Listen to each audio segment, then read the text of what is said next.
Good evening, ladies and gentlemen, my fellow panelists, distinguished guests, excellencies, ladies and gentlemen.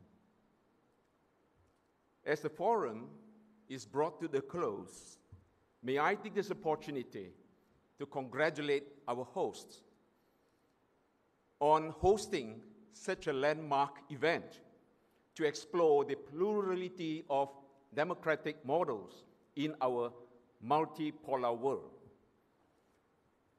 Ladies and gentlemen, after 2 long days of deliberation and presentation, I presume at this hour, nobody would ever deny that democracy is a shared asset, shared value of humanity.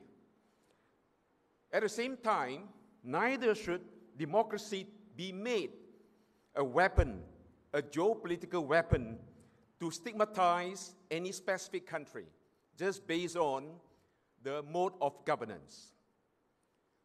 Democracy makes a relevant parameter for global governance. Nonetheless, there has never been a single model of democracy that suits all nation states, and this has been repeated by many speakers. The model of one size fits all is impossible. At the same time, ladies and gentlemen, neither would democracy serve as a panacea for addressing all challenges and problems in hand. Be that as it may, over the years, as the international community has generally accepted the definitions and norms of political systems propagated by the West, the Western model of liberal democracy has thus been made the sole benchmark of democracy, where universal suffrage and a multi-party, one man, one vote electoral institution have been touted as the cornerstones of democracy. Ladies and gentlemen, with the hegemony of global discourse power in hand, the West has successfully monopolized the right to interpret democracy worldwide. And this made the world an easy target of the West's weaponization of democracy. Time and again, regime change has been instituted against the administrations deemed undesirable to the West in the name of championing democracy. Sovereignty is ruthlessly overrun, though under the prevailing United Nations Charter-based rules, no single nation has ever had the carte blanche to impose its desired norms and policies on others with whatever justifications.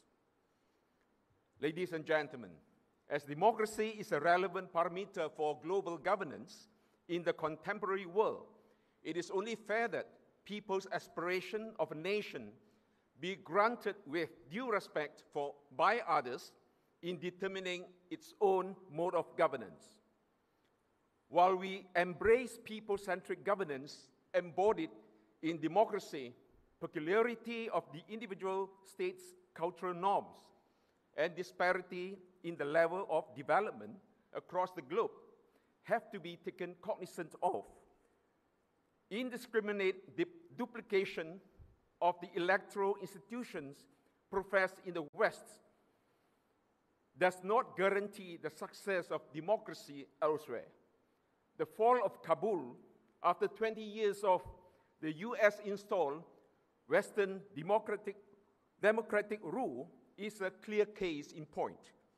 Ladies and gentlemen, repeated incidences of failures in the Western democratic rule have dawned upon us that the essence of democratic governance lies in not the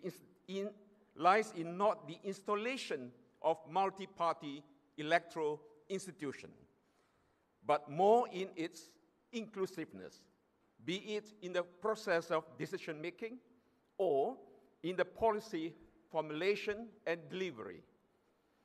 Currently, one man, one vote may have showcased the electoral democracy to a certain extent, but it is not without flaws. More so when gerrymandering is becoming a collateral norm that has been tacitly deemed a necessary evil in the practice of electoral democracy. The discretionary weightage attached to the demarcation of electoral boundaries is by itself a form of skewed democracy. While the West placed due emphasis on the power of ballots in the name of practicing one man, one vote, the real participation of the electorate in shaping the nation's governance could hardly go beyond the electioneering process.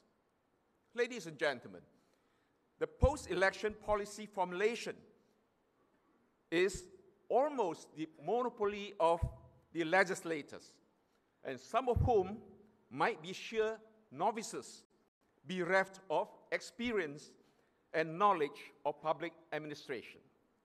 After all, populism is now the key determinant in any multi-party election, while meritocracy is unabashedly compromised. Having been deprived of the opportunities of participation, the electorate has more often than not had their aspirations ignored in favor of the partisan agenda, thus making the governance very much partisan-centric and not people-centric. This explains why, in many instances, legislators of some Western democracies choose to lock horns over petty partisan matters at the expense of the people's well-being and the taxpayers' monies. Filibuster in the American Congress is one of the glaring examples. By so doing, ladies and gentlemen, legislature is reduced to a mere theater of partisan power play, disconnected totally from the people at large.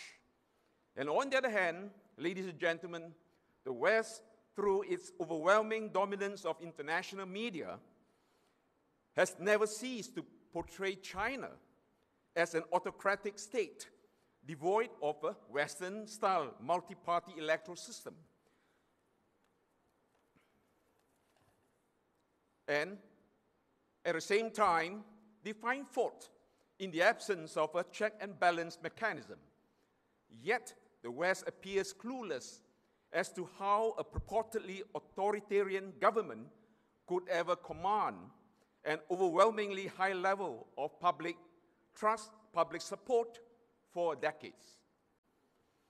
A survey report, as was cited by one of our speakers this morning, titled, I quote, "Understanding CCP Resilience, Chinese Opinion Survey Through Time," unquote, released in July 2020, perhaps serves to puzzle the West further.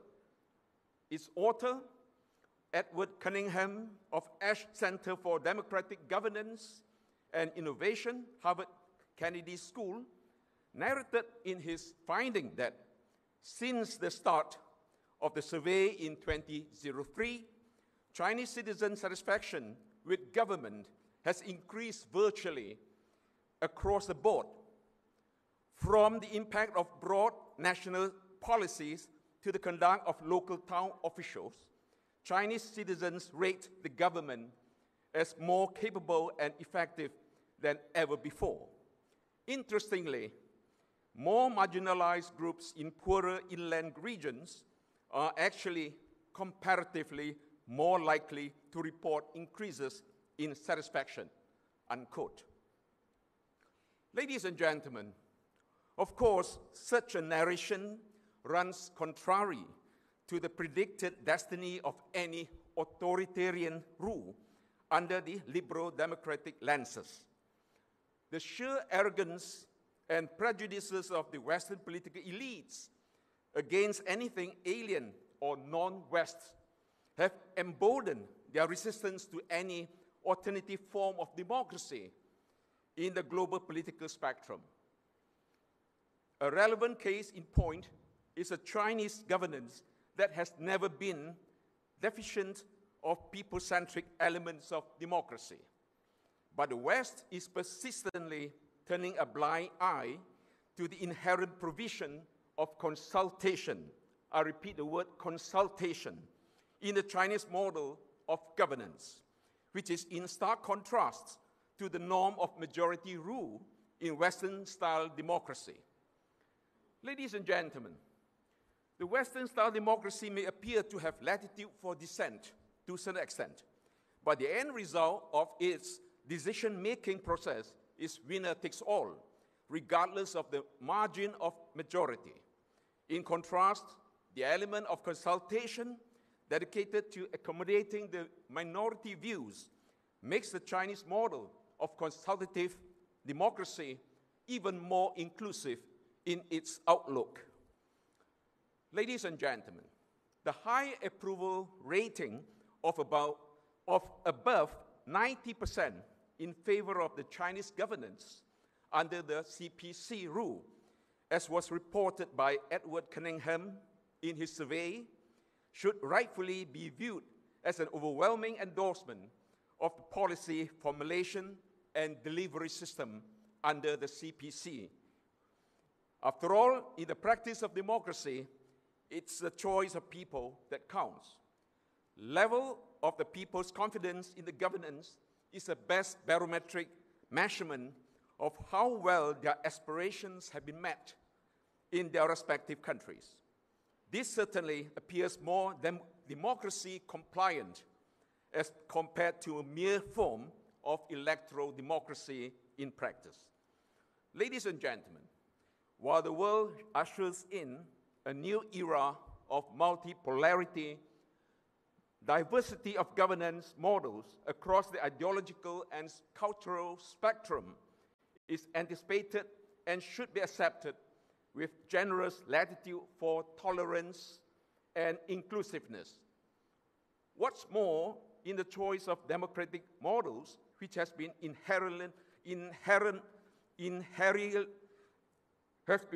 pluralistic, the world is never the same as before. Amid the escalating aspirations and demands worldwide, ladies and gentlemen, we should be well poised to embrace a new mode of global governance characterized by the coexistence of different models of democracy. After all, democracy is no longer the monopoly beholden to any nation state, be it the reigning hegemon or otherwise. In closing, ladies and gentlemen, may I wish all genuine practitioners of democracy be truly committed to the cause of endeavoring in the interests of people in your various capacities and positions. Ultimately, it is whether the delivery of your policies enhances the well-being of the people or otherwise that matters. On this note, ladies and gentlemen, I thank you for your attention. Thank you.